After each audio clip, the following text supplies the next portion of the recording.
Hello again. This is Tournament and Teabreak from Britwatch Sports. You're listening to Ros Satar Anita Stahl. and it's been a busy day for the men today. And also a couple of the women have booked their places in the semi-final, but we'll touch on that a little bit later. But I guess we ought to show the men some love, really, because we haven't really sort of paid much attention to them at all. I mean, there just honestly hasn't been that much to say about them. There haven't been any incredible matches on the men's side in these early rounds, I don't think. No. A lot of the top seeds are either missing, or in Djokovic's case, his body showed up, but the Djokovic that people want to see wasn't there. So, yeah, now is when the men's draw is really shaking out to be a lot of fun to watch and talk about. Let's start with the defending champ, and we actually get the rematch of the Australian Open semi-final that never was. He will be facing Chung, and I think this is a fascinating sort of glimpse of what's coming up along the track for the ATP. When the old guard have gone, the likely people that are going to start stepping into their shoes.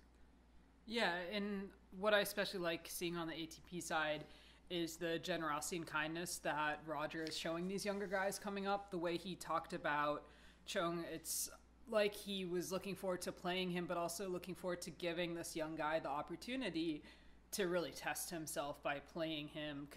So as you're starting to say, the only match they've played that was at the Australian Open this year, and at 6-1, 5-2, Chung retired because the blisters on his feet had gotten too bad. And if you saw the pictures, I mean, it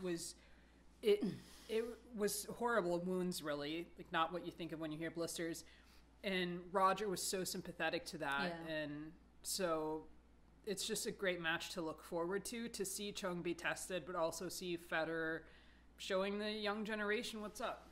Yeah, I mean, I was at Australia, and he was really good, actually, because, people I think were a little bit disgruntled because, they came to see a fight.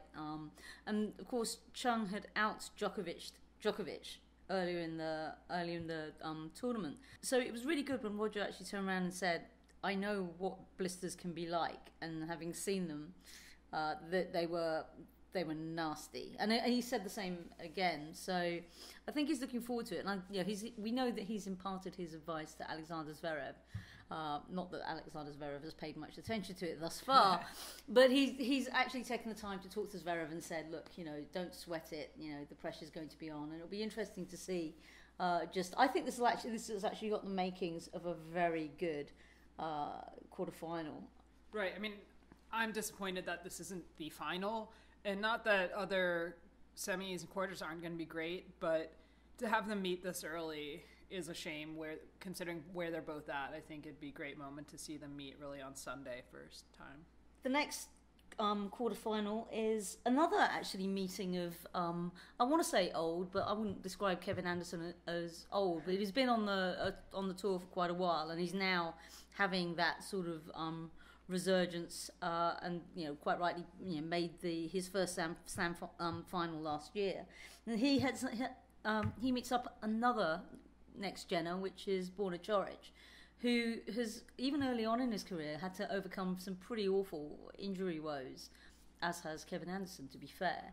And what I loved about talking to Anderson after his win was that he's like one of those players that is so super technical that you ask a question. I think all I asked was it windy out there, and just got this real kind of almost blow by blow account of how he actually managed to turn things around in his round 4 match to get to this point. He's had a great year, actually. He's had a great start, with the exception of bouncing out in the first round of the Australian Open. He's been pretty damn consistent all year through, and I think he's actually one to watch from a perspective of the old guard, and kind of he sits somewhere in the middle of the lost generation and the old guard. But Coric is always exciting. I mean, I remember watching him play. I think he must have been about 15 against Great Britain in Croatia, and he pushed Andy to something like a 52-shot rally in the first point of the match. And you could see Murray was like, right, you want to run? I'm going to make you run. And it literally was think, scatter, scam, scamper, dink, scamper, scamper. And I mean, he absolutely finished him off. But you know, look at what he's sort of developed. He's quite a fiery character. You know, it's going to be a clash between two very different guys. Yeah, and I mean, so think about Anderson and the wind. At Anderson's height, that elevation, you would just think the wind would be a much bigger liability.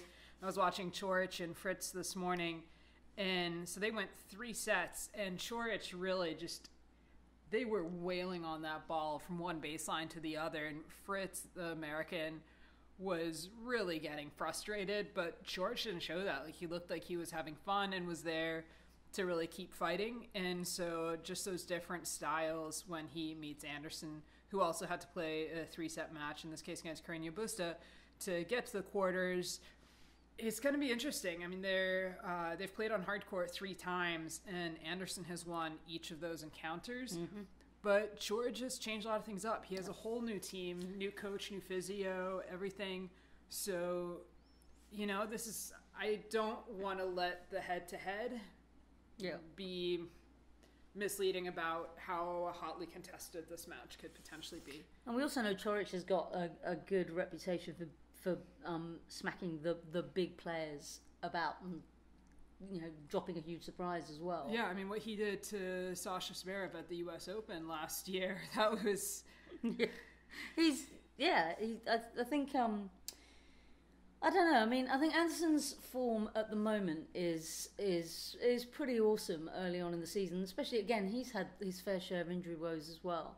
But Coric was exciting to watch this morning. I mean, yeah, I thought it was quite funny. I think we literally arrived as Taylor Fritz was screaming, "Shut up!" to his box. So whatever Coric was doing out there, it was discombobulating him rather nicely. Oh yeah, he wasn't having it, and Coric just had a mental toughness in that match that Fritz couldn't muster. Yeah. So you would edge Coric then, maybe? Oh, that's a tough one to say. I think they're both going to be fairly tired. And I'm gonna say Coric for this one, just because I want to see one of the young guys make it. And if we could see Coric Federer or Coric Chung in the semis, I'm just hoping for either one of those matchups. I think, quite honestly, it would be more fun than watching Anderson play either Chung or Federer. Yeah, no, I wouldn't disagree with you. So on to our next quarterfinal candidates. Del Potro made a little bit of a meal of his round of 16, and he'll face Philip Kohlschreiber, your kinsman, who is a bit of a journeyman, but you know, he's had a bit of a dicky start to the year. Was pretty sick in Australia and seems to sort of picked up the pace a little bit now. I'm not sure though that he's got enough match fitness, but Del Potro was impressed because he's pretty much sort of saying, after this and after Miami, I need a rest. You know, he's just come in off the back of the Acapulco title, and let's face it, the only reason that people play Acapulco is to get that hat. So you know, honestly, where's his motivation to win a Masters after winning that sombrero? I mean, yeah, I'm just not sure that he has anything left after that sombrero. Yeah. Whereas Kohlschreiber didn't get any sombrero. He's got so much left. I should say the head-to-head is slightly in Delpo's favor, leading at 6-2. But Kohlschreiber did get the better of him twice in 2016. That's not that long ago. So Kohlschreiber, I think, will have some confidence going into this, especially having seen how Leonardo Mayer really made Delpo work for it. He's going to be exhausted. He played a much longer, tougher match in the round of 16 than Kohlschreiber did. I thought you were going to say them was truly necessary. I was going to say, yes, definitely then truly necessary. I'm not going to say I suspect Kohlschreiber's going to win this, but I will go on the record saying I wouldn't be surprised if Kohlschreiber beats Del Potro in a Masters 1000 quarterfinal. Well, now, are you doing this because he's your kinsman, or are you doing this because No. I mean, note, I didn't say I think he was going to. I said I wouldn't be terribly surprised if he did. Is that a terribly Germanic thing to say? No, much too convoluted. Okay. Yeah. I don't know. I think The one thing that has stood out in sort of talking to Delpo is just how humbled he is at how much fan love he gets. And it's almost like that carries him through. You know, he was sort of saying that it makes his heart want to explode. Although actually when he said heart, it sounded like heat. And I was like, it makes your heat want to explode? I'm not sure I understand. But yeah, he's a firm fan favourite. So Kohlschreiber is going to be up against not just Delpo, but everybody that's watching, because they just absolutely adore him. Just because I think people want nice things to happen for him. That being said, I'm not sure that we wanted nice things to happen for him only when he dragged it out to 3 sets and we were waiting for the match. Yeah, I was waiting for more tennis. That was a frustrating one to watch, not only because it was really cold and windy, and those cold, windy conditions also really aren't good for Del Potro. No. So I think that's one of the things to really look out for when they schedule the men's semi. Are we actually time to check in on weather report? Are we scheduled for more like winds and gusts as we had today, or they weren't scheduled to be as horrendous as they were today? So I don't trust those forecasts. And then also things are just different in the stadium, and we're in this weird wind tunnel between. So for those of you who haven't been to Indian Wells, it's basically these flats, like a corridor of flats between two smaller mountain regions, and ordinarily the clouds and the weather storms that are in LA right now will get stuck on that side. But what happens if you have really strong storms, it's only the really big ones and the really big winds that'll make it over the mountains, and you can't always tell if they will. The weather algorithms can't, and so they can kind of hit you by surprise, and when they do, they are very strong. So kind of like this morning then, when we woke up and found half a tree in our swimming pool. Yeah, okay. Couldn't find our trash can for a minute. Yeah, which actually managed to blow itself right inside the gate. And we have very kind neighbors here, very kind raccoons, or the Heinz Dominion. It's impossible to say at this point, but until things go missing, I'm not going to question it. Yeah, I think the less said about the ghost walking down the road with the broom, the better. That was creepy. That was creepy. I swear she was there and she was a real person, but y'all didn't see her. So for the sake of the recording, Jimmy, did you see her? No. Okay. Now the last quarterfinal was a little bit of a gift for Milos Raonic. He came into his berth care of a walkover from a poorly Marcos Baghdatis. So he'll meet Sam Querrey in what's going to be a battle of the big batters, basically. Oh my, that sounds like a movie. We'll leave it to your imagination as to what kind of movie. Starring Borna Koric.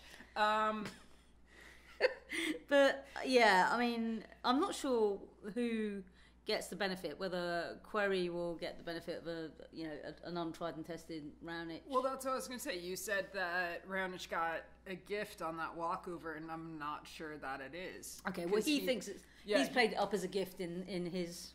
Yeah, he does lack match toughness right now, though, and Querrey's also been playing the doubles, and I feel like he's ready to go. And with Raonic he's a joker. Oh, not that again. I mean, we touched on this yesterday, that Raonic is one of these people that, I'm led to believe by those in the know that because his proportions are slightly out in terms of length of limb to body, that's why he's suffered so many injuries to his back, to his thighs, to his quads. I mean, I don't know that there's ever been any tournament that I've seen him in, actually physically been here and seen him in, that there hasn't been some ailment or issue. I know that the World Tour Finals, he sort of pulled out here, pulled out there. It's going to be tough for him to come back, and he doesn't have that match sharpness. And Querrey's going to be playing in front of a home crowd as well. So, I do want to add with that, though, Querrey, I wouldn't say is the most popular American, and there are an absurd amount of Canadians in Palm Springs for the tournament. I mean, really? Yeah, there's always a huge Canadian contingent. So, sure, the majority is still going to be vocal for Querrey, but there's going to be some very loud Canadians there, I'm sure of it. Okay, so out of our 4 quarterfinals, what's your pick to watch? I mean, it has to be Chung Federer. Yeah. No doubt about it. I think Delpo, Kohlschreiber, that could go either way. One thing is for sure, that could go on for a long time. Querrey, Raonic, it'll be some good tennis for sure. But yeah, and George Anderson, it's just, I don't know. Okay, so let's settle on Federer and Chung as the one to watch. We'll go into more detail on Simona and Naomi Osaka when we do a full roundup, because obviously Angelique Kerber and Venus Williams, Carla and Daria Kasatkina are all set to play their quarterfinals tomorrow. But just a quick word on how we thought the ladies did today.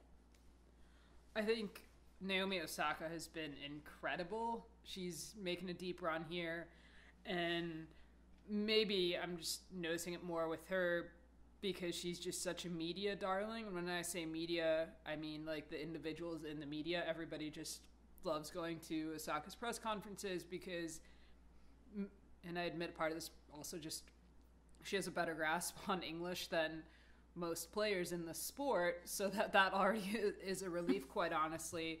But she's so open and honest that it makes her fun to watch, and you're always rooting for her only because you want to hear more of her. Yeah, I mean, she is completely unfiltered, which is hilarious. She'll go down the path and be like, "Oh no, that didn't sound good."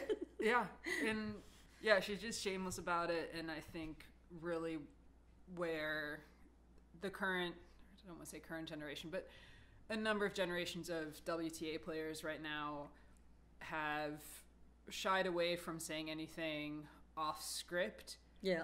Osaka just compulsively can't seem to stay on script and on message, and I want to see more of that. I want more creative answers from players. Do you think she's going to frustrate Halep? Oh, yeah. Yeah, I think so. Even though Halep has actually bossed there head to head. I think because Osaka has so much confidence right now, and yeah, Halep is going to have some confidence coming out of the match today, but she's going to be tired from the 3 setters she played, and yeah, but they're slow courts. It's going to be a fun one to watch for sure. But yeah. Okay, well, we will be back tomorrow with a much more in-depth look at the women's semis. We'll also try and wrap up some of the quarterfinal action from the blokes as we get to the business end. We're at some stage, actually, we're going to do a Facebook Live and a little bit of a tour around this house that you've been hearing about for the last few days, presuming that we haven't been eaten by raccoons overnight. Or that ghost lady I saw earlier. Or that ghost lady that, yeah. Okay, we'll leave it there. Thank you for listening. I've been Ros Satar. And Anita Stahl. And this has been a tournament in a tea break for Britwatch Sports.